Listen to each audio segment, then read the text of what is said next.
अस्सलाम वालेकुम दोस्तों, सऊदी अरब की फटाफट ताज़ा और बड़ी खबरों में आपका स्वागत है। मैं हूं साकिब मिर्ज़ा और आप देख रहे हैं गल्फ लाइफ हिंदी। सऊदी अरब के अल उला में अमीर अब्दुल मजीद बिन अब्दुल अजीज़ एयरपोर्ट पर जुमे को दुबई से पहली इंटरनेशनल फ़्लाइट पहुंची है। अल उला एयरपोर्ट लैंड करने पर फ़्लाई नास के जहाज़ को वाटर कैनन से सलामी दी गई, जो कि पहली फ़्लाइट या फिर नए जहाज़ के लिए दी जाती है। अल अरबिया चैनल के मुताबिक सऊदी मिनिस्टर ऑफ ट्रांसपोर्ट साली अल जासिर ने कहा कि अल उला एयरपोर्ट पर इंटरनेशनल फ्लाइट के ऑपरेशन के लिए सभी तरह की तैयारियां पूरी कर ली गई है। उन्होंने कहा कि अब अंतर्राष्ट्रीय पैसेंजर सऊदी अरब के ऐतिहासिक शहर को देखने के लिए सीधे अल उला पहुंच सकते हैं। सऊदी सिविल एविएशन की तरफ से मार्च 2021 के दौरान अल उला एयरपोर्ट को सऊदी अरब के इंटरनेशनल एयरपोर्ट की लिस्ट में शामिल करने की मंजूरी दी गई थी। सऊदी अरब में पाक मस्जिद की मैनेजमेंट ने मस्जिद हराम में उम्रा ज़ायरीन, नमाजियों, सुरक्षाकर्मी जबकि वॉलंटियर्स में 8,000 छतरियाँ बांटी है। मैनेजमेंट एक लंबे टाइम से आपकी छतरी आपके हाथों में के नाम से एक प्रोग्राम चलाए हुए हैं, जिसके तहत छतरियाँ बांटी जा रही हैं। सरकारी न्यूज एजेंसी के मुताबिक हरमैन शरीफैन मैनेजमेंट चाहती है कि उम्रा ज़ायरीन तवाफ के दौरान सूरज की तेज़ी से खुद को बचाए रखे। मस्जिद हराम के वर्कर ज़ायरीन की खिदमत करते वक्त धूप से बचे रहें। मस्जिद हराम की मैनेजमेंट जहां ज़ायरीन और नमाजियों में छतरियाँ बांटती है, वहीं वर्कर और सुरक्षा कर्मी जबकि जो वॉलंटियर्स होते हैं उनको भी ये सुविधा देती है।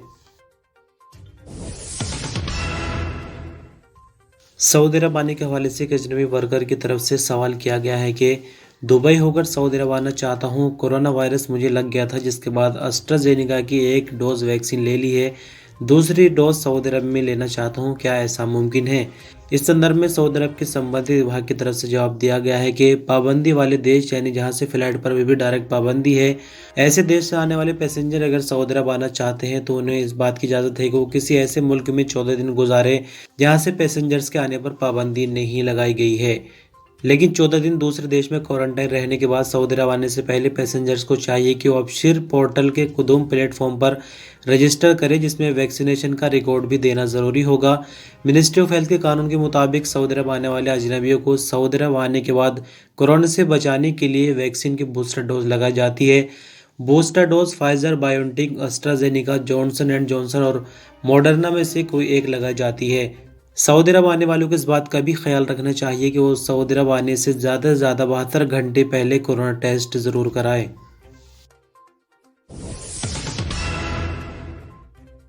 एक्सपो दुबई 2020 में सऊदी पेवेलियन ने 49वें दिन के दौरान 10 लाख विजिटर्स को अब तक वेलकम कहा है। अल रियाज अखबार के मुताबिक सऊदी पेवेलियन की रिसेप्शन कमेटी ने बयान में कहा कि कई अरब देशों जबकि दुनिया भर के दूसरे देशों के 10 लाख विजिटर ने सऊदी अरब के पेवेलियन का दौरा किया है।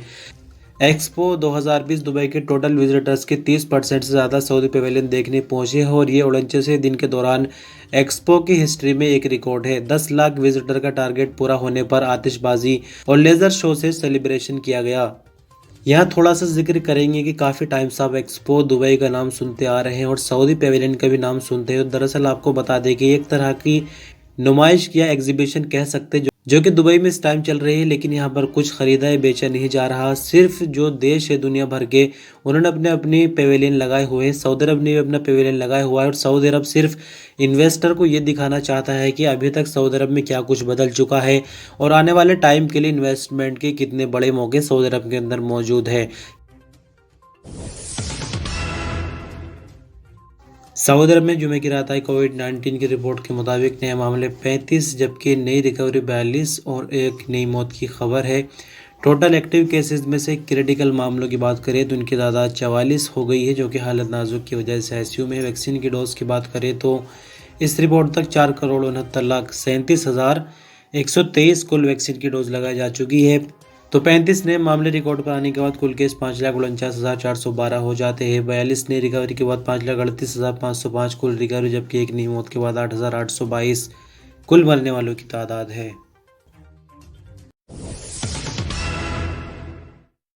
सऊदी मिनिस्ट्री ऑफ हज एंड उमरा का कहना है कि सलात व सलाम और रोज़ा शरीफ में नमाज के परमिट 30 दिनों में सिर्फ एक बार जारी होंगे।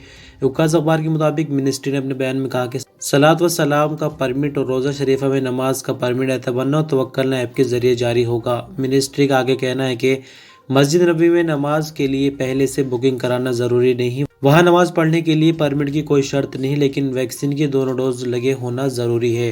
कोरोना वैक्सीन की दोनों डोज लगवाने वाले ही मस्जिद नबी में नमाज अदा कर सकते हैं। तवक्कल ऐप के जरिए अपने हेल्थ स्टेटस को अपडेट करवा ले। मिनिस्ट्री ऑफ हज एंड उम्रा का आगे कहना है कि 12 साल या उससे ज्यादा उम्र के बच्चों को ही परमिट जारी होंगे। उम्र के अलावा वैक्सीन की दोनों डोज लेना भी जरूरी होगा। बयान में आगे कहा गया है कि जहां तक मस्जिद नबी के सहनों में बच्चों को ले जाने की इजाज़त की बात है, तो इस हवाले से ज़ायरीन 1966 यानी 1966 नंबर पर पहले कॉल करके पता कर सकते हैं कि बच्चों को ले जाने की फ़िलहाल गुंजाइश मौजूद है या नहीं।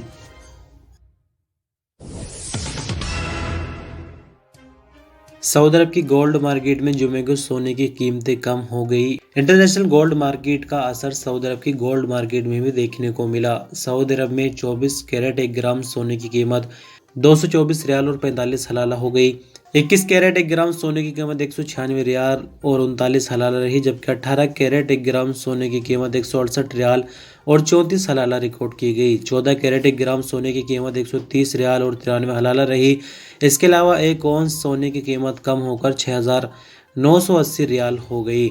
सऊदी अरब में 8 ग्राम वाले सोने की बिस्किट की कीमत 1,571 रियाल रिकॉर्ड की गई, जो कि डॉलर के हिसाब से 418.88 बनती है। अरब जॉइंट फोर्स का कहना है कि एयर डिफेंस ने जुमे को रात गए दक्षिणी सऊदी अरब पर हूथियों के 3 ड्रोन हमले नाकाम बनाए हैं। सरकारी न्यूज एजेंसी एसपी के मुताबिक दक्षिणी इलाके की तरफ भेजे जाने वाले ड्रोन्स को रास्ते में रोककर नाकाम बनाया गया। बयान में कहा गया है कि खतरे से निपटने के लिए हम हर वक्त तैयार हैं। इससे पहले अरब जॉइंट फोर्स ने बयान में कहा कि हूथियों के 2 बैलिस्टिक मिसाइल हमलों को नाकामी का ऐलान किया गया था।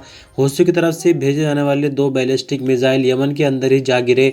मिसाइलों को टारगेट यमन के अंदर आबादी वाले एरिया को निशाना बनाना था। इससे पहले जुमरात की रात ज्वाइंट फोर्स ने हूथियों के मिसाइल हमले को नाकाम बनाया था। हूथियों ने जाजान शहर को बैलिस्टिक मिसाइल से निशाना बनाने की कोशिश की थी। सऊदी अरब की पब्लिक प्रोसिक्यूशन की तरफ से सऊदी अरब में इलीगल कारोबार करने वाले यानी सऊदियों के नाम से जो अजनबी कारोबार करते हैं उनको एक बार फिर से वार्निंग दी गई और कहा गया है कि जो छूट चल रही है उसका फ़ायदा उठाते हुए अपने मामला ठीक कर ले। पब्लिक प्रोसिक्यूशन ने ऑफिशियल ट्विटर अकाउंट पर कहा कि वो लोग जो इस तरह के काम करते हैं उन्हें चाहिए कि वो कानून के दायरे में आ जाए और दी गई मोहलत से फ़ायदा उठाए और अपना कारोबार लीगल बनाए। यहाँ आपकी जानकारी के लिए बता दें कि फ़िलहाल तक जो डेडलाइन दी गई है वो 16 फरवरी 2022 तक है, यानी इस तारीख से पहले जो भी सऊदियों के नाम से कारोबार करते हैं अजनबी, वो उसको कानून के दायरे में ला सकते हैं। लेकिन आपको बता दें कि अगर छूट ख़त्म हो जाती है तो उसके बाद क्या होगा। तो छूट ख़त्म हो जाने के बाद चेकिंग का जो सिलसिला है उसको तेज़ किया जाएगा और जो लोग गिरफ्तार किए जाएंगे उन्हें 50 लाख रियाल तक का जुर्माना और 5 साल तक कैद की सज़ा हो सकती है।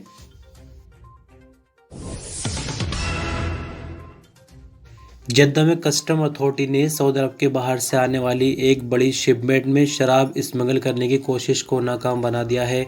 सबक न्यूज़ के मुताबिक ज़कात, टैक्स और कस्टम अथॉरिटी का कहना है कि सऊदी अरब के बाहर से आने वाली लोहे की पाइप की एक शिपमेंट में बहुत ही बारीकी से शराब स्मगल की जा रही थी।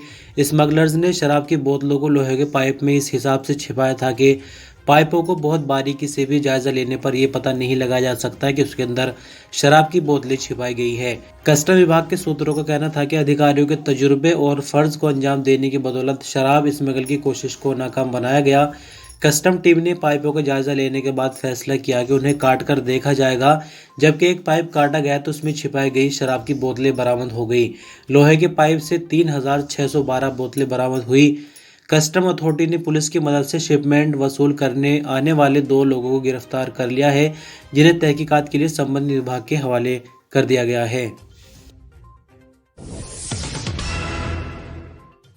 यमन में माराब और अलबीज़ा के करीब पिछले 24 घंटों के दौरान अरब जॉइंट फोर्स ने 28 हमलों में 105 से ज़्यादा हूथियों को मार दिया है। अल अखबारी और सरकारी एजेंसी एसपी के मुताबिक अरब जॉइंट फोर्स ने माराब और अलबीज़ा दोनों गवर्नरेट में हमलों के दौरान हूथियों की 19 गाड़ियां भी तबाह कर दी है। अरब जॉइंट फोर्स ने अपने बयान में कहा कि पश्चिमी समुद्र तट पर यमनी फोर्सेस की सपोर्ट और लोगों को बचाने के लिए हूथियों के खिलाफ 7 टारगेटेड ऑपरेशन किए गए हैं। तो दोस्तों, इस तरह से बस खबरों का सिलसिला यहीं ख़त्म हो जाता है। बहुत शुक्रिया वीडियो पर अंत तक बने रहने के लिए। अपना ख्याल रखिएगा। अल्लाह हाफ़िज़।